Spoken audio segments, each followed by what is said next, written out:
IIT Bombay से पढ़ा हुआ है ना। जी। आईआईटी बॉम्बे से एरोस्पेस इंजीनियरिंग किया ना मैंने। आईआईटी मुंबई से। हाँ, मैं उस प्रकृति की एक फॉर्म से बात नहीं कर रहा। मतलब ये हवा से भी बात कर सकता हूँ मैं, क्योंकि मैं हवा को भी जिंदा मानता हूँ। समझे आप? भक्ति अलग से सीखनी पड़ेगी। जैसे प्रेमानंद जी और भक्ति के बहुत बढ़िया है, तो उनको देखो भक्ति फिर आता हाँ ये है भक्ति। तो घर वालों की याद आती है अभय सिंह को? नहीं, अब तो सिर्फ महादेव। तो अभय सिंह की भी कोई गर्लफ्रेंड रही है, वहाँ भी सपने संजोए थे कि शादी करूंगा, या विचार था ही नहीं? वो अब जैसे गर्लफ्रेंड तो थी 4 साल तक, बट वो वहीं पे अटक गया। मुझे आगे का होगा यार, ये मन क्या चीज़ है यार, ये क्या चीज़ है ऐसी जो बंद ही नहीं हो रही है, नींद नहीं आने दे रहा मतलब। दोस्तों, आप लोगों ने देखा एक बहुत ही अलग कहानी सामने निकल के आ रही है। अभी बहुत सारे संत महात्मा लोग आ रहे हैं प्रयागराज में, जैसा कि कुंभ लगा हुआ है। बहुत पुराने पुराने साधु संत, कुछ नए युवा जो संत रूप धारण किया है। अभय सिंह का, जिनके बारे में मैं बात कर रहा हूँ, एक इंटरव्यू सामने आया है। बेसिकली ये हरियाणा के झज्जर ज़िले के रहने वाले हैं। मुंबई आईआईटी, जहाँ से लोगों का सपना रहता है स्टडी करना, वहाँ दाखिला लेना, लोगों का एडमिशन नहीं होता है। वहाँ से पढ़ाई करने के बाद अमेरिका में जॉब की 36 लाख का पैकेज ठुकरा दिया। सारी चीज़ें जीवन की, खुद कह रहे हैं कि मैंने सारे काम किए हैं, सब चीज़ें समझी हैं। घूमना फिरना, कहते हैं कभी कभी मैं दारू भी पी लेता था, कभी कभी मैं सिगरेट पी लेता था, अभी भी बीड़ी पी रहा हूँ, और कुछ भी पहन लेता हूँ। मतलब एकदम वो चीज़ें समझाने की कोशिश की है। और मैंने ये इंटरव्यू देख के जो चीज़ें सीखी, वो आपको सच बता रहा हूँ कि जिस प्रकार इनका बोलने का तरीका चीज़ों को इंगित कर रहा है, मतलब साफ शब्द में जिस तरफ टारगेट कर रहा है, वही जीवन है। लोग पूछ रहे हैं कि अब याद नहीं आती है घर की, तो कह रहे हैं नहीं, अब महादेव की याद आती है। मैं सच कह रहा हूँ, एक वीडियो मेरा आपने देखा होगा रात के टाइम पे, जब मैं पढ़ रहा था 2 बजे के टाइम पे, तो मुझे ये मेरे मन में क्यूरियोसिटी जागती है। कभी कभी कभी कभी मेरे मन में भी सवाल उठता है कि सब कुछ कर लिया, ये कर रहे हैं, वो कर रहे हैं, लेकिन मन को सुकून क्यों नहीं मिल रहा है? चाहत बढ़ती क्यों जा रही है मन में? और चीज़ों की ललक क्यों आती जा रही है मन में? नई नई चीज़ें क्यों आ रही हैं? मतलब अभी मुझे लगता था कि मैं इस बुक को पढ़ लूँगा, इसके बाद फिर मेरा मन और आगे बढ़ता है कि मैं एक बुक और पढ़ लूँ। मतलब मन में चाहत बढ़ती जा रही है। एक मोबाइल ख़रीद लूँ, फिर मन में लगता है कि एक मोबाइल और ख़रीद लूँ। तो ऐसे मन में चाहत, एक जगह घूम लो फिर। तो क्या है ये, कि ये क्या चल रहा है? कभी आपने जानने समझने की कोशिश की है? मैं सडनली रात में रो रहा था, मेरी आंखों में आंसू आ रहे थे। मैंने वीडियो भी रिकॉर्ड किया, और मैंने कई चीज़ें रिलेट की अपनी लाइफ से संबंधित, कि जो चीज़ें मैं कभी कभी मेरे मन में भी ऐसे सवाल आते हैं। और आपने, मुझे नहीं पता आपने कभी खुद को सोचा है, नहीं सोचा है। ऐसा लगता ज़रूर होगा आपको भी कि मतलब यहाँ जाके जीवन रुक जाएगा, फिर क्या करेंगे? फिर आपके मन में एक नई चाह, एक नई ललक आगे बढ़ने की, फिर से एक इच्छा जागेगी, कुछ और पाने की इच्छा जागेगी। मन कभी भरता नहीं है।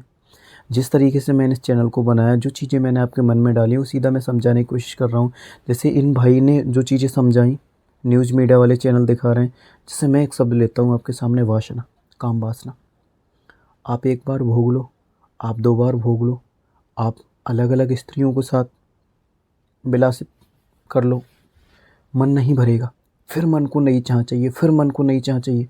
तो वासना में फंसा फंसा इंसान बूढ़ा हो जाता है, लेकिन कभी भी काम वासना के दलदल से नहीं निकल पाता है। वहीं निपट के वहीं मर जाता है। यस और नो?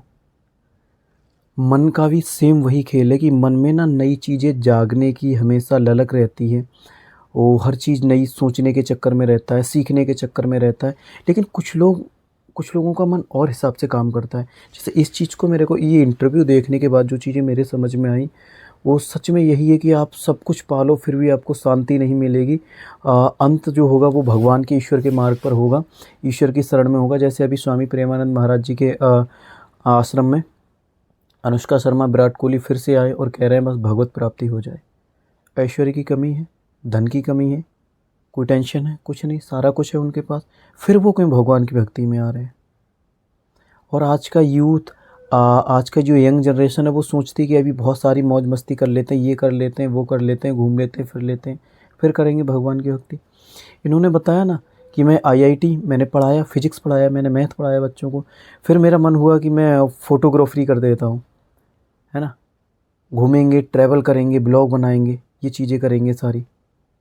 खुद वो सारी डायरी साथ में रख रहे हैं, आप देख रहे हैं, समझ पा रहे हैं। और एक बार अगर इस इंटरव्यू को, 2 इंटरव्यू पढ़े हैं अलग अलग चैनलों पर, है ना। छोटी छोटी क्लिप मैंने लगाई, आप वहाँ से जाके ज़रूर वॉच करेंगे, आपको बहुत कुछ सीखने को मिलेगा। तो मैं जिस चीज़ के पीछे अभी जगा रहा हूँ अपनी चेतना को, जो चीज़ मैं समझने की कोशिश कर रहा हूँ, वो यही है कि मन में क्यों ऐसे विचार आते हैं, फिर अंत क्यों नहीं होता है, जैसे वासना। फिर मैं वहीं घुमा के ले आया। मैं क्यों कहता हूँ कि आप अध्यात्म की तरफ चलें, ब्रह्मचर्य का पालन करें, मन कभी नहीं भरेगा। और गौतम बुद्ध भी कहते थे इस चीज़ को, दुख का सबसे बड़ा कारण है अपने मन से बहुत ज़्यादा उम्मीद या बहुत सी चीज़ों की लालसा रखना। हम अपने लालच की वजह से दुखी हैं।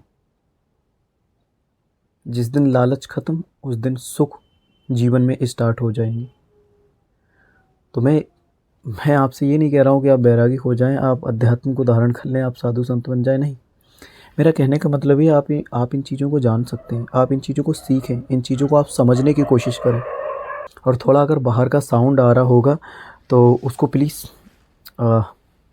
माइंड मत करना, क्योंकि कभी कभी गली में शोर शराबा रहता है, डॉग वगैरह, तो फिर वीडियो रिकॉर्डिंग में प्रॉब्लम होती है। लेकिन अंत में आपसे यही कहूँगा कि दोस्त, ईश्वर का नाम लो, हनुमान चालीसा का पाठ करो।